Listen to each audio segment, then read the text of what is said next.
Charlie Brute se moquait du nouveau. Elle n'avait aucune idée qu'il était le fils d'un policier infiltré. Antoine Dubois rentra les épaules en traversant le parking du lycée Victor Hugo. À 17 ans, son mètre 75 et sa silhouette légèrement en surpoids faisaient de lui une cible immédiate dans sa nouvelle école. 3 mois plus tôt, sa mère avait été mutée, ce qui les avait amenés dans cette banlieue chic, et chaque jour depuis était un exercice d'endurance. Son visage rond, ses joues perpétuellement rouges et ses grosses lunettes complétaient le stéréotype qui semblait crier « Moquez-vous de moi » à la population la plus agressive de l'établissement. Ce que ces tortionnaires ignoraient, ce que personne au lycée Victor Hugo ne savait, c'est que le père d'Antoine, le commissaire Dubois, était un policier décoré spécialisé dans les opérations d'infiltration. Pendant des années, Antoine avait absorbé les enseignements de son père sur l'autodéfense, la conscience situationnelle et les techniques de désescalade. Il connaissait 5 disciplines d'arts martiaux différentes et pouvait se débrouiller dans presque n'importe quelle confrontation physique. Mais il connaissait aussi la leçon la plus importante de son père. La force ne sert à rien si tu ne la maîtrises pas. Alors Antoine endurait. Il gardait la tête baissée et essayait de se fondre dans le décor de sa nouvelle école. Ça ne marchait pas. « Hé, Guimauve !» La voix traversa le parking comme un couteau. Antoine n'eut pas besoin de lever les yeux pour savoir que c'était Maxime Lefebvre, accompagné de ses ombres permanentes, Julien et Thomas. Maxime, avec sa mâchoire parfaite et sa carrure de rugbyman, avait pris Antoine en grippe dès le premier jour. Antoine continua de marcher, faisant semblant de ne pas entendre, se dirigeant vers l'entrée du lycée. Son cœur battait la chamade, non par peur mais par l'effort de retenue. Ce serait si facile de mettre Maxime à terre, un simple balayage des jambes, une clé de bras, mais la voix de son père résonnait dans son esprit. Tu n'escalades jamais, tu ne frappes jamais le premier, et tu ne révèles jamais ce que tu sais, sauf si tu n'as pas le choix. Je te parle, gros lard. La main de Maxime atterrit lourdement sur l'épaule d'Antoine, le faisant pivoter. Des élèves à proximité s'arrêtèrent, formant le cercle lâche de spectateurs qui semblait toujours se matérialiser lorsque Maxime ciblait quelqu'un. Parmi eux, Antoine remarqua Elisa Martin, qui avait été l'une des rares personnes à lui montrer de la gentillesse, le regardant avec des yeux inquiets. « Je dois aller en cours, Maxime », dit Antoine calmement, ajustant ses lunettes. Maxime ricana, regardant Julien et Thomas. Julien était long et méchant, tandis que Thomas était bâti comme un pilier de rugby, tout en muscles et sans coups. Ils rirent sur commande, comme si Maxime avait déjà dit quelque chose d'intelligent. « J'ai entendu dire que tu avais raté le test de sport de M. Bernard hier, » dit Maxime, élevant la voix pour s'assurer que tout le monde l'entende. « Il paraît que tu n'as pas pu faire une seule traction sans devenir violet. » Ce n'était pas vrai. Antoine s'était bien débrouillé au test, mais la vérité était sans importance dans ces échanges. Le but était l'humiliation, pas la précision. « Ça doit être dur de trimballer toute cette graisse, » ajouta Thomas, donnant un coup de coude dans le ventre d'Antoine. Antoine prit une profonde inspiration. « Ignore-les, ne réagis pas. Ça n'en vaut pas la peine. » Le mantra que son père lui avait enseigné tournait dans sa tête. « Laisse-le tranquille, Maxime. » Elisa s'était avancée, ses cheveux noirs attachés en queue de cheval, ses yeux lançant des éclairs de colère. L'attention de Maxime se déplaça. « Oh, la guimauve a besoin de sa copine pour le défendre ?» Antoine sentit son visage brûler, à la fois par l'embarras et par l'effort de se retenir. Il pouvait mettre fin à ça en quelques secondes. Il savait exactement comment faire tomber Maxime sans causer de dommages permanents. Mais la carrière de son père dépendait de la discrétion, et Antoine avait promis de ne jamais révéler sa formation, à moins que ce ne soit absolument nécessaire. « On va être en retard », murmura Antoine à Elisa, l'attirant doucement loin de la confrontation. Le rire de Maxime les suivit dans le bâtiment. « Cours, guimauve, cache-toi derrière une fille, c'est tout ce que tu sais faire. » La matinée se passa sans autre incident, mais le déjeuner apporta un nouveau niveau de tourment. Antoine s'assit seul, au bout d'une longue table, picorant sa nourriture et essayant d'être invisible. Il y était presque parvenu lorsqu'une brique de lait chocolaté explosa contre le côté de sa tête, trempant sa chemise et éclaboussant ses lunettes. La cantine éclata de rire. Maxime et ses amis se tapèrent dans les mains à leur table de l'autre côté de la pièce. Même certains, surveillants, détournèrent le regard, faisant semblant de ne pas voir. Antoine ferma les yeux, comptant silencieusement jusqu'à 10, tandis que le lait chocolaté collant coulait le long de son cou. Ce n'est pas une menace, c'est juste de l'humiliation. Il rassembla ses affaires et se dirigea vers les toilettes pour se nettoyer, ignorant le chœur de rire qui le suivait. Dans les toilettes vides, il fixa son reflet dans le miroir, cheveux trempés de lait, lunettes éclaboussées, chemise ruinée, et sentit une vague de colère qui menaçait de submerger son contrôle. Le reste de la journée traîna, chaque cours étant un exercice pour ignorer les murmures et les rires étouffés. Au moment où la dernière sonnerie retentit, Antoine était épuisé par la vigilance constante, la retenue perpétuelle. Il était presque à la sortie du lycée lorsque Maxime lui barra le chemin, flanqué comme toujours de Julien et Thomas. « Tu pars déjà, Guimauve? On pensait que tu voudrais traîner avec nous. » Le sourire prédateur sur le visage de Maxime rendait ses intentions claires. Ce n'était pas une invitation, c'était un piège. « Je dois rentrer chez moi, » dit Antoine, essayant de les contourner. Thomas lui bloqua le passage. « Allez, on veut juste parler, peut-être faire un tour en voiture. » Un frisson parcourut l'échine d'Antoine. Le harcèlement, dans la cour de l'école, était une chose, mais cela semblait différent, plus dangereux. Il scanna les environs, notant les sorties potentielles, les témoins, les positions des amis de Maxime. L'entraînement se déclenchait automatiquement maintenant. « Mon père m'attend, » dit Antoine, laissant transparaître une pointe de nervosité dans sa voix. « Il appellera la police si je ne rentre pas. » Maxime rit. « Tu te caches derrière papa maintenant? Qu'est-ce qu'il va faire? C'est il savait seulement. S'il vous plaît, laissez-moi rentrer. Après toi. » Maxime fit un geste vers le parking avec une courtoisie moqueuse. La main épaisse de Thomas se referma sur l'épaule d'Antoine, le dirigeant vers l'avant. Antoine pesa ses options pendant qu'il marchait. Il pouvait se libérer assez facilement, mais après, créer une scène, risquer d'exposer ses capacités. Et si Maxime et ses amis prévoyaient quelque chose de plus sérieux que leur harcèlement habituel, peut-être valait-il mieux le savoir. Alors, il se laissa conduire jusqu'à la voiture de Maxime, une Audi noire brillante que le père de Maxime lui avait offerte pour ses 18 ans. Elle criait le privilège et l'arrogance, tout comme son propriétaire. « Monte !» ordonna Maxime, déverrouillant les portes. « À l'arrière !» Thomas poussa Antoine vers la voiture. Alors qu'Antoine glissait à contre-cœur sur la banquette arrière, Julien monta à côté de lui tandis que Thomas prenait le siège passager. Maxime s'installa au volant, ajustant son rétroviseur pour sourire à Antoine. Confortable, Guimauve. Antoine resta silencieux, cartographiant l'intérieur de la voiture dans son esprit. Serrure de porte, mécanisme de ceinture de sécurité, distance entre les occupants. Son père l'avait entraîné pour des situations bien pires que celle-ci, mais l'entraînement était toujours le même. Observer, évaluer, calculer, puis agir seulement si nécessaire. Maxime démarra le moteur, le faisant rugir inutilement avant de quitter le parking en trombe. « Alors, Guimauve, on pensait que tu pourrais vouloir contribuer à nos plans du week-end. Appelle ça une taxe du nouvel élève. »« Je n'ai pas d'argent, » dit Antoine sincèrement. Il ne portait jamais d'argent liquide, une autre habitude, que son père lui avait inculquée. Les yeux de Maxime se plissèrent dans le rétroviseur. Tout le monde a de l'argent. Avant que Thomas ne puisse saisir son sac à dos, des gyrophares apparurent dans la lunette arrière. Le hurlement distinctif d'une sirène de police déchira l'intérieur de la voiture. Maxime jura, vérifiant son compteur de vitesse. « Je ne roulais même pas vite !» Mais il se gara sur le bas-côté, les jointures blanches sur le volant. Un policier en uniforme s'approcha de la vitre côté conducteur. Maxime la baissa, affichant son sourire le plus charmant. « Bonjour, monsieur. »« L'agent. Je roulais trop vite ?» Le policier, grand avec des cheveux grisonnants aux tempes, se pencha pour regarder à l'intérieur de la voiture. « Permis et papier du véhicule, s'il vous plaît. Et j'aurai besoin des pièces d'identité de tous les passagers. » Le sourire de Maxime vacilla légèrement en sortant ses documents de la boîte à gants. « Y a un problème, monsieur? Votre feu arrière gauche est cassé, » dit le policier, prenant les documents et jetant un coup d'œil aux autres occupants. « Vous avez bu, jeune homme? »« Non, monsieur. Absolument pas. » La voix de Maxime monta en aigu. Le policier étudia le permis. « De Maxime, restez ici, je reviens. » Il retourna à sa voiture de patrouille. L'atmosphère dans l'Audi changea immédiatement. La façade charmante de Maxime se fissura, révélant la colère sous-jacente. « C'est n'importe quoi, » siffla-t-il. « Mon feu était bon hier. » Thomas se tortilla inconfortablement. « Mon père va me tuer si j'ai une autre contravention. Je suis toujours en sursis depuis la dernière fois. »« Tais-toi, » claqua Maxime. « Il ne va pas nous verbaliser. C'est juste un avertissement. » Après quelques minutes, le policier revint accompagné d'une deuxième voiture de police qui s'arrêta derrière eux.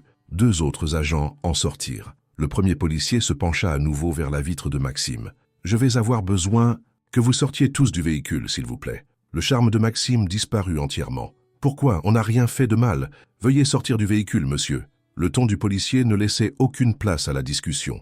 Dehors, les agents leur demandèrent de se tenir près de l'avant de l'Audi. Nous avons des raisons de croire qu'il pourrait y avoir des substances illicites dans ce véhicule, expliqua le premier policier. Nous allons procéder à une fouille. Vous ne pouvez pas faire ça, protesta Maxime. Il vous faut un mandat.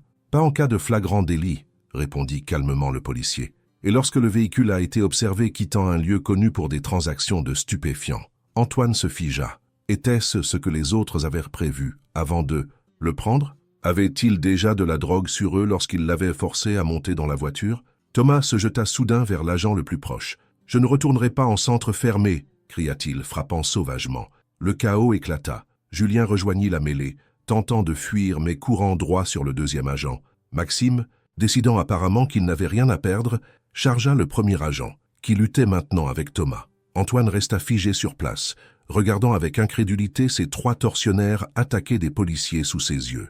L'absurdité de la situation le fit presque rire. Ces brutes privilégiés pensaient pouvoir maîtriser des forces de l'ordre entraînées. Le premier agent avait Thomas au sol maintenant, mais avait du mal à le maîtriser tandis que Maxime continuait de lancer des coups de poing. Le deuxième agent était engagé dans une lutte avec Julien, qui se débattait avec une force désespérée. À travers le chaos, le troisième agent apparut aux côtés d'Antoine. « Vous êtes impliqué? Là-dedans » demanda-t-il sèchement. « Non, monsieur » répondit Antoine, gardant ses mains visibles. « Ils m'ont forcé à monter dans la voiture après l'école. J'essayais de rentrer chez moi. » L'agent lui jeta un rapide coup d'œil, décidant apparemment qu'Antoine n'était pas une menace. « Restez ici » ordonna-t-il, avant d'aller aider ses collègues. Même avec trois agents, la lutte continuait. Maxime avait réussi à porter un coup solide à la mâchoire d'un agent, tandis que Thomas s'était libéré et tentait de s'enfuir. Julien était plaqué mais se débattait toujours. Antoine regardait avec un détachement professionnel, évaluant la technique des agents. Ils essayaient de maîtriser sans causer de blessures, ce qui rendait leur travail plus difficile. Maxime était sauvage mais non entraîné, lançant des coups de poing désordonnés qui l'épuiseraient rapidement. Thomas avait l'avantage de la masse pure, mais aucune compétence. Julien était teigneux, mais sans concentration. L'agent qui poursuivait. Thomas prenait du retard. Le rugbyman était étonnamment rapide quand il était motivé par la peur. Sans y penser consciemment, Antoine calcula la trajectoire d'interception et prit sa décision. Alors que Thomas passait à proximité, Antoine étendit doucement son pied. Le simple croc-en-jambe envoya Thomas s'étaler face contre terre à l'asphalte. Avant que la brute ne puisse se relever, Antoine était sur lui, utilisant son poids et son levier pour immobiliser les bras de Thomas derrière son dos dans une parfaite clé de maîtrise.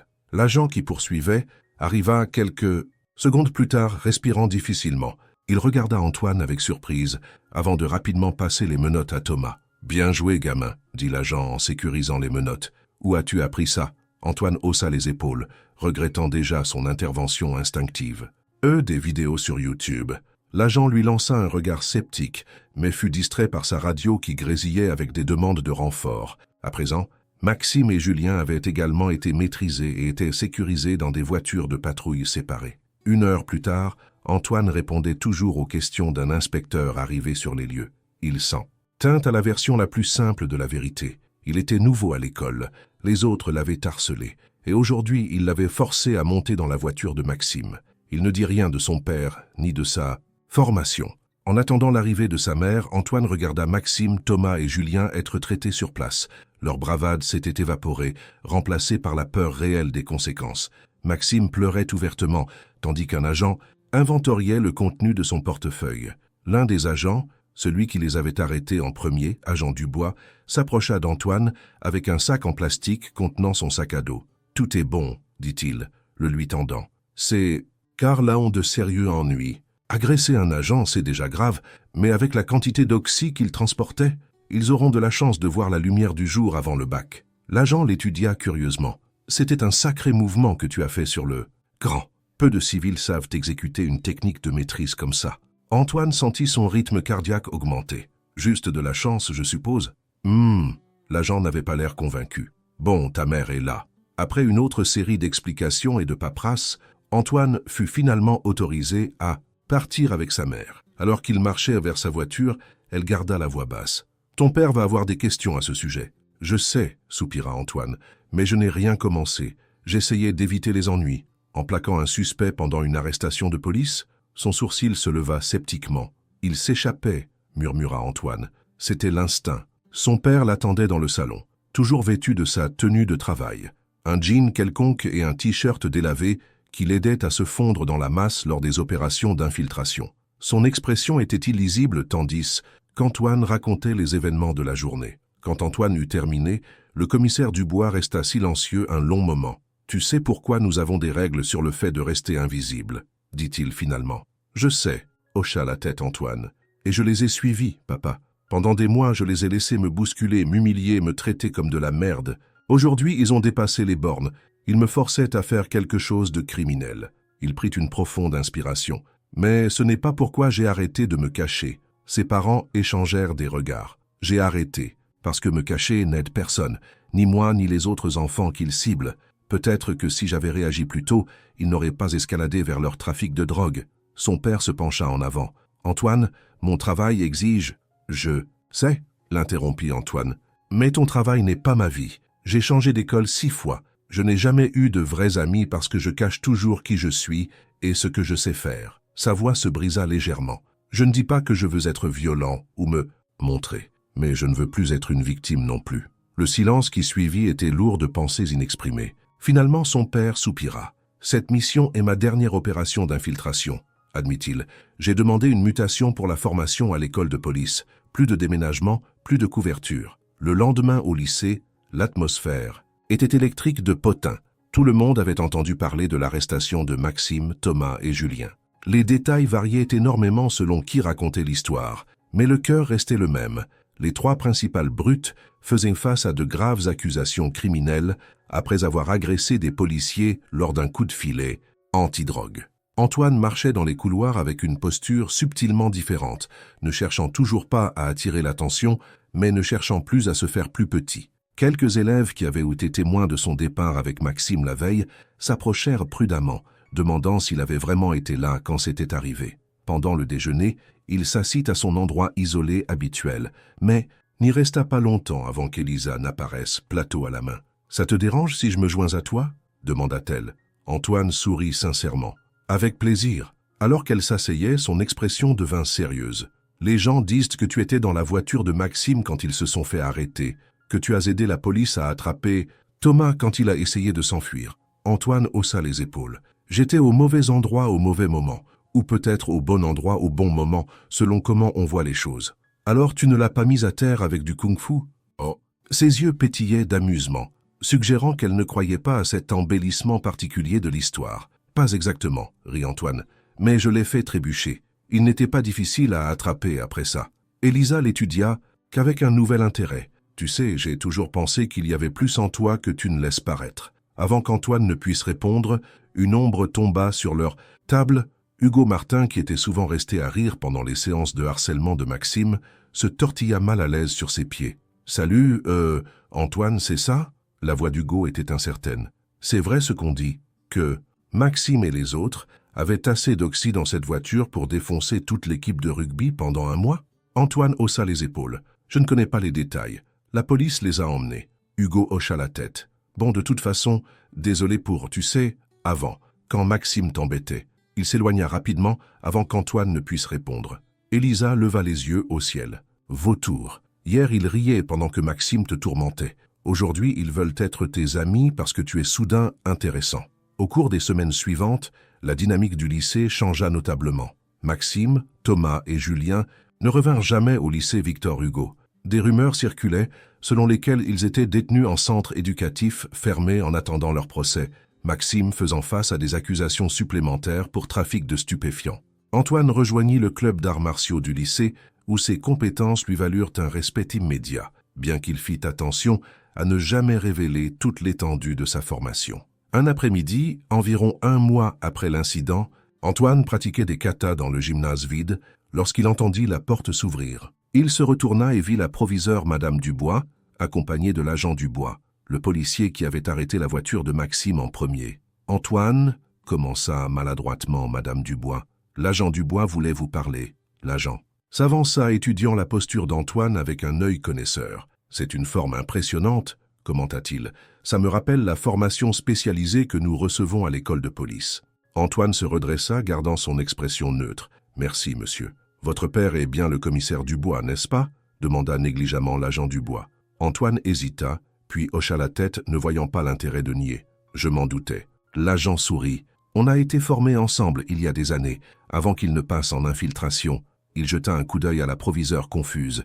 Le commissaire Dubois est une sorte de légende en instruction de techniques de défense. Plus, tard ce soir-là, alors qu'Antoine rentrait chez lui, il aperçut une Audi noire familière garée dans son allée. Ses pas hésitèrent jusqu'à ce qu'il reconnaisse l'homme appuyé contre elle. Pas Maxime, mais une version plus âgée et plus soignée. Le père de Maxime, Richard Lefebvre.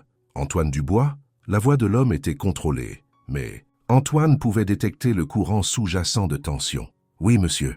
Je suis Richard Lefebvre, le père de Maxime. » Il tendit la main mécaniquement.